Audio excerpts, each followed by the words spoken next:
అందరికీ నమస్కారం. బిఎస్ ఛానల్‌కు స్వాగతం.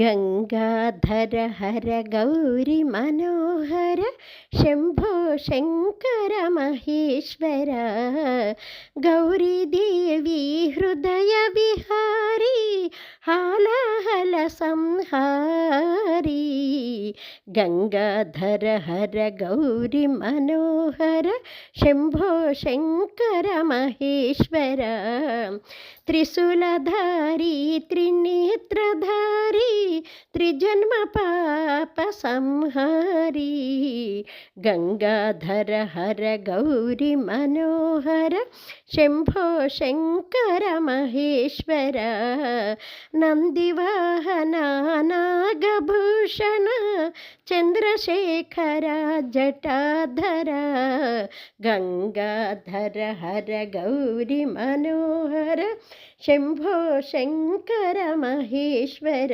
జయ శంభో శంకర మహేశ్వర. ఓం నమః శివాయ. శ్రావణ మాసంలో సోమవారాలు, శనివారాలు, శుక్రవారాలు, మంగళవారాలు విశేషమైన పూజలు చేస్తే మంచిదన్నమాట. ఎందుకంటే లక్ష్మీనారాయణులకు, పార్వతీ పరమేశ్వరులకు ఎంతో ఇష్టమైన మాసం శ్రావణ మాసం కాబట్టి చక్కగా ఈ నలుగురికి పూజ చేస్తే చాలా మంచిదన్నమాట. మరి శ్రావణ సోమవారము మొదటి వారం కదండి. పరమేశ్వరుడికి పంచామృతాలతో అభిషేకం చేస్తే మంచిది. ఆయన అభిషేక ప్రియుడు కదండి. మహావిష్ణువు అలంకార ప్రియుడు. పరమేశ్వరుడికి చెంబు నీళ్లు పోస్తే ఆనందపడతాడండి. అంతే, ఆయనకు కావలసిందే. శక్తి ఉంటే పంచామృతాలు, లేదంటే నీళ్ళు పోసింతే స్వామి అనుకున్నా ఆయన ఆనందపడతాడండి. మరి గరికతోటి కనుక పూజ చేసినట్టయితే, గరిక నీళ్ళల్లో వేసి ఆ నీళ్ళతో పూజ చేస్తే నష్టపోయిన ద్రవ్యం లభిస్తుందటండి.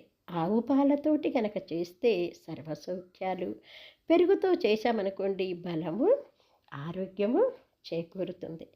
చెరుకు రసంతో కనుక చేసినట్లయితే ధనలాభం కలుగుతుంది.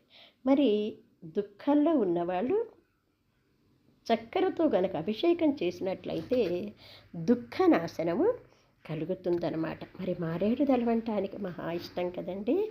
ఆ మారేడు దళాలతోటి కనుక ఆయన పూజ చేసినట్లయితే భోగభాగ్యాలు ఆయన ప్రసాదిస్తాడటండి.